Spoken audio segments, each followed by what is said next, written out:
Birlashgan Arab Amirliklarida Yahudiy rabbinni o'ldirgan O'zbekiston Respublikasining fuqarolariga o'lim jazosi tayinlangan edi. O'sha jazo ijro etildimi deyilgan savol yuborilgan va asos so'ralgan. Kelinglar mana shu masalaga to'xtalamiz. Jazosiga hukm qilindi. Alo. Alo. Olam. Assalomu alaykum. Assalom. Alhamdulillah. Все хорошо у вас? Все хорошо. Как у тебя? Alhamdulillah. У нас приятный праздник. Alhamdulillah. Videoni to'liq ko'rishdan avval kanalga obuna bo'lib qo'yishni va video izohlarida holat yuzasidan o'z fikrlaringizni yozib qoldirishni unutmang. At just 28 years old, you were ripped away from the world, brutally taken and murdered in cold blood for no reason other than the fact that you are a Jew. Hammamizga ma'lum, O'zbekiston Respublikasining 3 nafar fuqarosi Birlashgan Arab Amirliklarida Yahudiyni o'ldirdi va ularga nisbatan sud hukmi o'lim jazosini tayinlandi.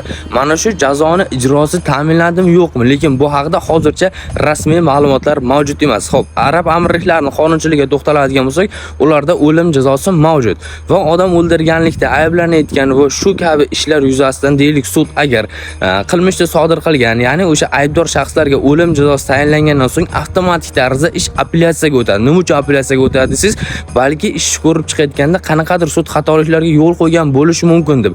Apellyatsiya ko'rib chiqqandan keyin agar xatoliklar bor deb topadigan bo'lsa, ishni yana qaytadan ko'rib chiqadi. Agar xatoliklar yo'q deb topiladigan bo'lsa, o'sha sud chiqargan hukm bilan o'sha jinoyatchilarga tayinlangan jazoni ijrosi ta'minlanadi va amalga oshiriladi. Deylik misol uchun agar apellyatsiya ko'rib chiqqanda ishda xatolik bo'lmaganda va O'zbekiston Respublikasining fuqarolariga o'sha tayinlangan jazo ijro etilganda, qarang, Birlashgan Arab Amirliklarining qonunchiligida yana bitta narsa bor. O'sha qilmishni sodir qilgan shaxsga nisbatan deylik o'lim jazosi tayinlanib ijro etilgandan so'ng ularda jasadlari ular qaysi davlat fuqarosi bo'ladigan bo'lsa, o'sha davlatga deportatsiya qilinadi. Ya'ni agar bizning fuqarolarimizga nisbatan tayinlangan jazo ijro etilganda, o'sha fuqarolarimizning jasadi O'zbekistonga yuborilar edi va bu haqida barcha rasmiy manbalarda, rasmiy kanallarda ma'lumotlar chiqar edi. Ushbu ma'lumotlar yuzasidan va rasmiy manbalarda bu haqida hali aniq dalillar va ma'lumotlar yo'qligiga to'xtaladigan bo'lsak, demak O'zbekiston Respublikasining fuqarolariga tayinlangan hukm hali amalga oshirilmagan, ya'ni jazoni ijrosi amalga oshirilmagan va ish hozircha apellyatsiyada turibdi. Ya'ni ishni qaytadan ko'rib chiqyapti. Agar jazo tayinlanganda, deylik, ularning jasadlari O'zbekistonga kelgan bo'lar edi. Jazosiga hukm qilindi. Alo. Alo. Olam. Assalomu alaykum. Assalom. Alhamdulillah. Все хорошо у вас? Все хорошо. Как у тебя? Alhamdulillah. У нас приятный праздник. Alhamdulillah.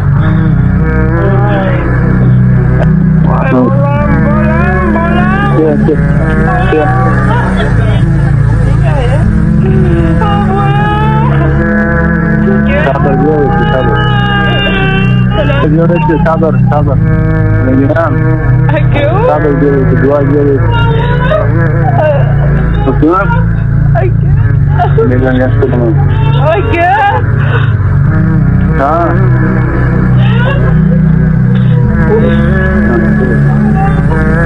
Ana kılıyla oturulan. Sabır diyoruz ha.